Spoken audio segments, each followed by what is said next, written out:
Hey guys, এই মাসের শেষের দিকে বা পরের মাসের প্রথমের দিকে বেশ কিছু স্মার্টফোন লঞ্চ হতে চলেছে আমাদের এই ইন্ডিয়ান স্মার্টফোনের মার্কেটে। তো তাদের মধ্যে যে স্মার্টফোনটা সবথেকে বেশি হাইপ ক্রিয়েট করেছে ইন্ডিয়ান স্মার্টফোন মার্কেটে, তো সেটা নিয়ে আজকে এই ভিডিও। সেই স্মার্টফোনের নিয়ে আজ স্পেসিফিকেশান, লঞ্চ ডেট, কী কী ফিচার্স আছে সব কিছু নিয়ে আলোচনা করবো এই ভিডিওতে। তো সেই ফোন হচ্ছে ওপো কোম্পানির তরফ থেকে Oppo K7x। তো আজ ওটা নিয়েই কথা বলবো। তো তোমরা যারা এখনও আমার চ্যানেলটা সাবস্ক্রাইব করোনি বা যারা আমার চ্যানেলে নতুন এসছো, প্লিজ সাবস্ক্রাইব করে দাও এরকম টেক রিলেটেড ভিডিও দেখার জন্য। It's me Bubai and you watching Techno Bubai. তো চলো ভিডিওটা শুরু করে যাক। গাইজ, অলরেডি তোমরা অনেক ভিডিও দেখতে পাবে ইউটিউবে সার্চ করলেই K7x নিয়ে অনেক লিক রুমার্স বেরিয়ে গেছে অলরেডি। তো এটা আর কি চায়নাতে কালই লঞ্চ হয়েছে 4 তারিখে, এবং ইন্ডিয়াতে আসতে পারে এই মাসের লাস্টের দিকে বা পরের মাসের ফার্স্ট সেকেন্ড উইকের মধ্যে সেটা ইন্ডিয়াতে লঞ্চ হতে পারে। তো সেই ফোনের এই ফিচার্স বলতে ক্যামেরা কোয়ালিটি, ব্যাটারি, এইসব নিয়ে আলোচনা করবো এবং দাম কত হবে বা স্মার্টফোনটা টোটালি কীরকম দেখতে হবে সেটা নিয়েই আলোচনা করব। এই ফোনের মধ্যে যেটা সবথেকে বেশি ইম্পর্টেন্ট এবং হাইলাইটিং ফিচার্স আছে, এখানে তোমরা ডুয়াল 5G দেখতে পাবে এই ফোনের মধ্যে। তো প্রথমে আমরা কথা বলবো এই ফোনের ডিজাইন নিয়ে। ডিজাইন আর কি পোস্টারের ফার্স্ট লুক দেখে আমরা বুঝতে পেরেছি যে ডিজাইনটা আর কি এর যে রিয়ার ক্যামেরা হবে এটা কোয়াড ক্যামেরা হবে।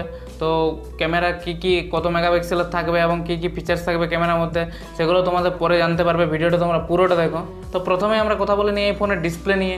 তোমরা এই ফোনে 6.5 ইঞ্চ কা ফুল এইচডি ডিসপ্লে দেখতে পাবে এবং এখানে IPS ডিসপ্লে দিচ্ছে। পুরো 90 হার্জের রিফ্রেশ রেট পাবে এই ডিসপ্লের মধ্যে, মানে কত স্মুথলি কাজ করবে সেটা তোমরা বুঝতেই পারছো।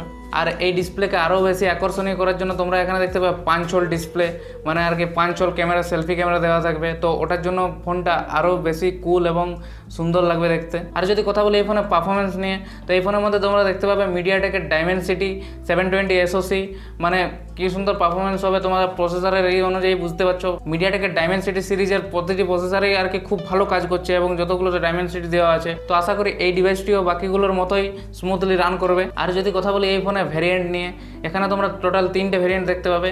6GB র্যাম এবং 64GB internal storage, 6GB RAM 128GB internal storage এবং 6GB RAM 256GB internal storage. তো স্টোরেজ নিয়ে তোমাদের কোনো রকমই দুঃখ থাকার কারণ নেই, কারণ 64GB এনাফ। আর যদি তোমরা এক্সপ্যান্ড করতে চাও তো মাইক্রোএসডি কার্ড লাগিয়ে এক্সপ্যান্ডও করতে পারো এটাতে। তো গাইজ, এবার আমরা কথা বলে নিই এর রিয়ার ক্যামেরাগুলো নিয়ে।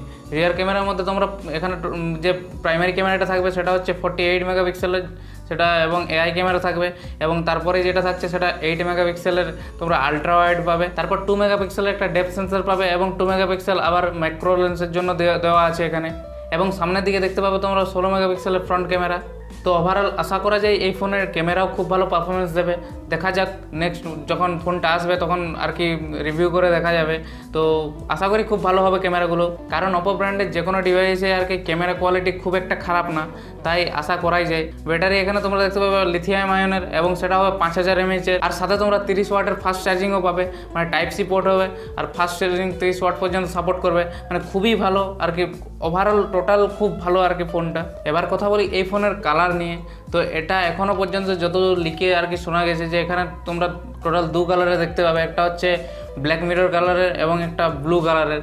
তো দেখা যাক কীরকম ডিজাইনের সাথে আসছে। আর যদি কথা বলি এই ফোনের দাম নিয়ে, তো অ্যাপ্রক্স যেটা বেস্ট ভার্সন মানে 64GB ইন্টারনাল স্টোরেজ, সেটা আর কি 15,000-এর কাছাকাছি থাকবে দামটা। তো তোমরা বাকিগুলো সেই অনুযায়ী ধরে নিতেই পারো।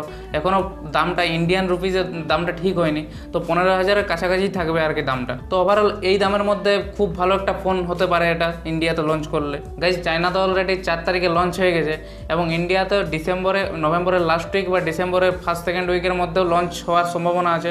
তো দেখা যাক ফোনটা কেমন হবে। গাইজ, আই হোপ ওভারঅল তোমাদের ভিডিওটা ভালো লেগেছে। ভালো লাগলে অবশ্যই লাইক করো এবং কমেন্ট করে জানাও কেমন লাগলো। যদি খারাপ লাগে সেটাও জানাতে পারো এবং কোনো যদি সাজেশন থাকে নিচে কমেন্ট করতে পারো। আর যদি এখনও চ্যানেলটা সাবস্ক্রাইব করোনি, প্লিজ চ্যানেলটা সাবস্ক্রাইব করে দিও এবং সাথে যে বেল আইকনটা আছে ওটাও প্রেস করে দেবে, তাহলে তোমরা নোটিফিকেশান পেতে থাকবে পরের। আর এখনও যদি তোমরা আমাকে ইনস্টাতে ফলো করোনি, এই যে সাইডে এখানে দেখতে পাচ্ছ ইউজার আইডি, ওখান থেকে তোমরা ফলো করে নিতে পারো। ওখানে আমি অনেক কিছু বিহাইন্ড দ্য সিনস এবং লেটেস্ট আপডেট দিতেই থাকি, তো ওখানেও ফলো করে নাও। তো চলো আজকের মতো ভিডিও এই পর্যন্ত, দেখা হচ্ছে নেক্সট ভিডিওতে। Till then take care, bye by.